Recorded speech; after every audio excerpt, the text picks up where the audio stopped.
थिग बिदिनो गावजों गावनि गेजेराव सौग्रावनायनि सोमावसारनाय थासारिखौ आं नुबोदों।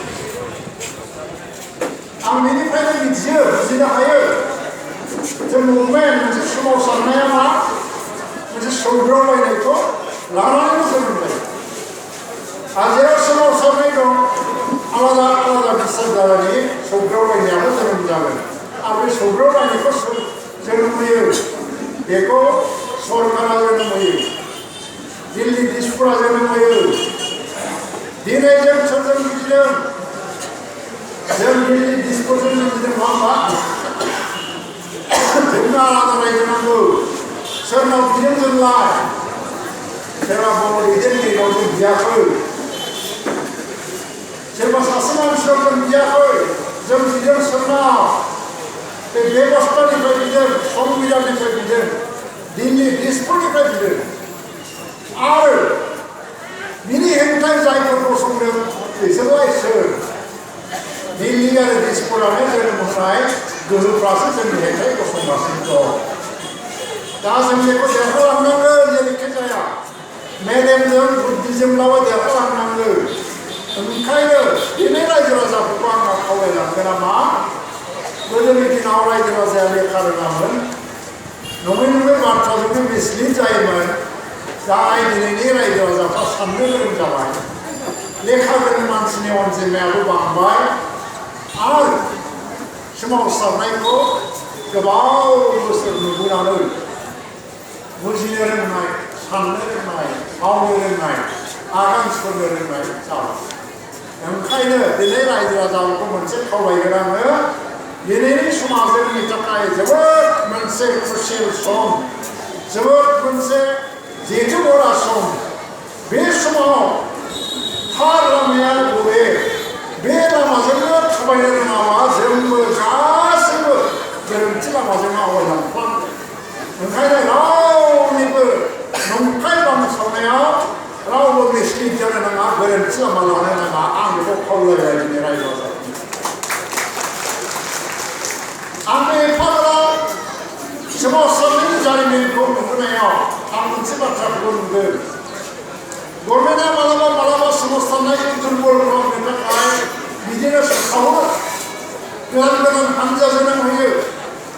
नाथाय जोबनायाव जेब्लानाखि सोमावसारारि आफादफ्रा कमप्रमाइज खालामालासिनो लांबाय थायो, गभर्नमेन्टआ जेला साननो गोनां जायो नङा नङा बेबायदिजों जानाय नङा, बे जेंनाखौ फोजोबस्रांनाया बिसोरजों मोनसे सुक्ति खालामथारनांसिगोन होननानै मोनसे डिसिसन जेब्ला लानो गोनां जायो, बै समाव गभर्नमेन्टआ माखौ नायहरफिनो? जारिमिनखौ नायहरफिनो। जे बे सोमावसारनायखौ सोर खालामजेनामोन? सोरनि दारै जायामोन? सोर जेनुइन? सोर गुबै गोहो? सोरजों सुक्ति खालामोबा बे सुक्तिया गोबाव जोरगोन? बेखौ बिसार खालामजोबनानैसो जायजों खालामनांगौ बेजोंनो खालामदो, जानला मोनलाजों खालामनाय नङा। दा दिनैनि दिनाव दुलाराय बर' फरायसा आफाद, NUP प्रग्रेसिभ आरो रन्जन दैमारि हानजा NDFBआबो बेखौ सावरायनो दंबाय थायो। सोरबाया जुदि बेखौ बुंदोंब्लाबो दा फोथाय, बे भारत सरकारा बे हानजाखौ गारनानै सोरजोंबासो बर' सुक्तिया खालामगोन होननाय बाथ्राया सिमाङाव आवगायनाय बायदि बाथ्रासो बियो, जेबो नङा। ओंखायनो रायजो राजाफोर फोथायनाया गोख्रों लानांगोन। आं दिनै मा? आं UPPLनि आफादगिरि जादोंबाबो राजनितिनि नामाव आं राजनिति खालामाखै। आंखौ सोमावसारग्रा हान्जाफ्रा जेरै खालामनो थिनो आङो खालामगासिनो दं। थांनाय MP इलेक्सनाव आं इलेक्सन गेलेलाबोदोंमोन, नाथाय सोमावसारनायनि सात्र इलेक्सनखौ गेलेनांगौ होननायखाय गावनि गाहाय नेहाथारि गबिन्द बसुमतारी मोनहानो आंखौ बुंदों जे गेलेदो होननानै। आं गेलेदों।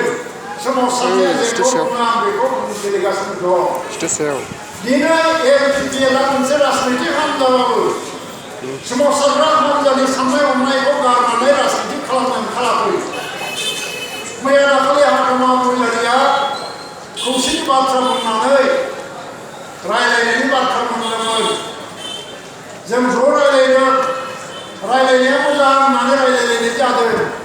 खनसे खननै रायलायलायनाय जादों जोंना साफा खोथा खावसे खावसे राननायखौ मानिलायबासो जोङो खौसे इलेक्सन गेलेनो हागोन 50-50 नोंसोर 50% ला जों 50% लागोन रायजो सभायाव आंखौ एमपि हरनायनि बाथ्रा बुंदों जानायाव आपत्ति गैया नाथाय बे रायजो सभानि एमपिआ आं जानांगौ होननाय बाथ्रा गैया बा इनजि ब्रह्मआनो जाथारनांगौ होननानै आंनो टिकेट जासिनांगौनि दायित्वआ महिलारि बिथांनि नङा जोंनो सिटखौ हगारगोन जों जायखौ थिग खालामा जों खालामगोन आरो बेजों लोगोसे काउन्सिलनि सिटआ 50-50 जानांगोन जों दाबो रायलायनायनि लामाखौ बन्द खालामाखैमोन नाथाय मैया दाखालि नुदों जा महिलारि बिथाङा माबा इउपिपिएल एक्सन लायनो गोसो गैया लामाया बन्द जाबाय रायलायनाया जोब्बाय होनना फोसावदों आरो जोंखौ गोसो गैया होनना बुंदों नाथाय बेबायदि नङा रायजोफ्रा दा बेनिखायनो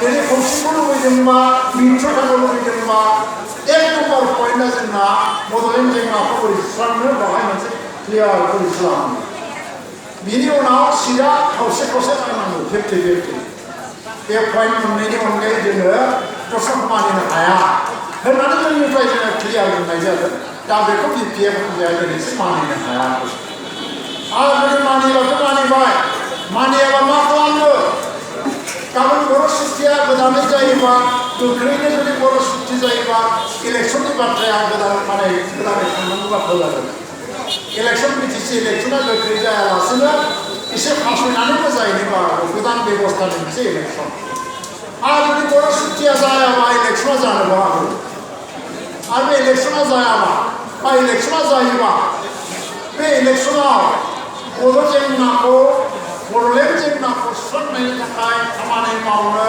मदद होनो थाखाय जोंनो मोनसे गोदान सरकार नांगौ बिटिसिआव आरो बेनि थाखाय जोङो खौसे जानानै जोंखौ मदद होग्रा गोदान सरकार लाबोनांगौनि दायित्वआबो रायजो राजानि नङा होमबा दा ओंखायनो रायजो राजाफोरा दिनै हानजानि बाथ्राखौ बुंला बाराबाय दिनै जा जिखुनु सिचुवेसननि थाखाय बर' सुक्तिया गोख्रैनो भारत सरकारा बुंनाय बायदि खालामनो ओंखारदोंबा वेलकाम सुक्ति खालाम गोदान बेबस्था खालाम इलेक्सना बेबायदि जाहैगोन आरो जुदि बेबायदि सुक्ति जायाबा बिनि सिगां बिटिसि इलेक्सना जानांगौबा बेनि थाखायबो जोङो दिनैनिफ्रायनो थियारि जाखानांगोन राजि जाखानांगोन प्रिपेयार जाखानांगोन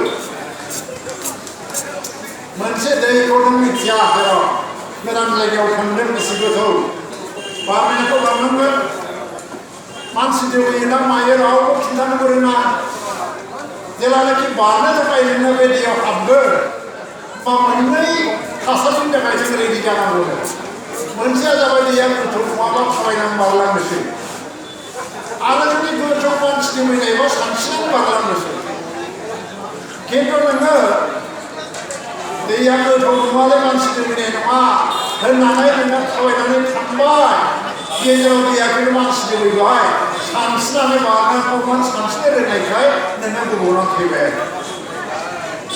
नों सोलोङाखै सानस्रिनो दा सानस्रिनोबो रोंनांगोन थाबायनोबो रोंनांगोन खारनोबो रोंनांगोन जोंनि सिगाङाव जों बुलाय सोलायखौ लुबैया दिनै मोनसे खोथा आङो गोसोआव दङ दाबो फाउन्डेसन दिहुन जानांगौ एमडिएफनि बे बोसोराव आंखौ बरग'लियाव लेंहरनाय जादों चिफ गेस्ट हिसाबै आजादि बर' बिथाङाबो दङ आंजों जों सानैजों लेक्सार होदों खोनादोंमोन आङो केम्पनि अबस्थाया मोजां नङा रां रुफानि आंखाल जाबाय मानसिफ्रा गोसो बायबाय माब्ला मा जायो आं बे समाव आं एमडिएफनि नङा थेवबो एमडिएफनि कर्मिफोरनि गोसोखौ लाखिनांगौनि थाखाय आं मोनसे खोथा बुंदोंमोन जे भारतनि आर्मिफोरा जेब्लानाखि जुद्ध जायो मोनसे बाथ्रा बुङो जेब्ला नोङो इण्डियान आर्मियाव जइन जादोंमोन होमबा नों मा समायखिरा लादोंमोन गोसोखां देशनि थाखाय आं जिबन दान होगोन होननानै समायखिरा लादों जेब्ला भारतआ जुद्ध खालामनो थिनदोंबा भारतीय आर्मिफोरनोबो बेबायदि समायखिराखौ गोसोखांहोनाय जायो आं बे दिनावबो बुंदोंमोन जे दिन बिथांमोना हाथियार हमनानै न'निफ्राय ओंखारदोंमोन बै दिन थांखिया मामोन जों थैलांजोबगोन थेवबो हारिखौ रैखा खालामनांगौ दा थैनो होननानै नों न'निफ्राय ओंखारदोंबा बोसोर नेनायाव 35 बोसोर नेबावनांनायखौ मानो धैर्य गोमादों गोख्रैनो माबा मोनसे सुक्ति खालामनो होननानै लिडारफोरखौ नारसिनोबा लिडारफ्रा दिनै नोंथांमोननि नारसिननायावनो सुक्ति खालामनो गोनां जायोबा बेफोर नङा सुक्ति जानो हागौ जेबो मोनाबो जानोबा आरो मोजां सुक्तिखौ लुबैदोंबा जों बयबो धैर्य हमनांगोन ओइदिन खिन्थु आंनि स्पिचखौ खोनानानै बिथां बर'आबो आखाइ खबदों आरो मिथिं जोबखांनानै आंखौ फाफ्लियाव लिरनानै जों गय बाथ्राखौ नोंसो बुंबाय होनना बुङो